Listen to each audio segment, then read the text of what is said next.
does the whale stay there all the time?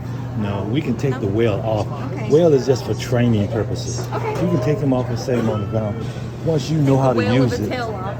once you know how to use it, we don't need the whale. Okay. So whatever's ice is in there, we'll take it in. That's how we get it down. Okay. Oh wait, but the whole thing, the whole Yeah. grape.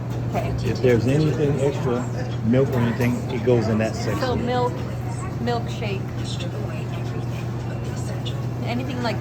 anything that doesn't have like a water base, pretty much. Exactly. Okay.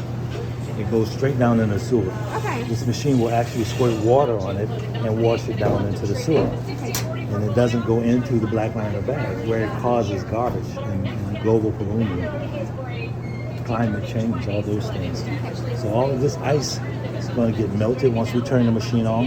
We don't have to turn it on until later on, until everybody's emptied their trash, waste everything. Did you make this book?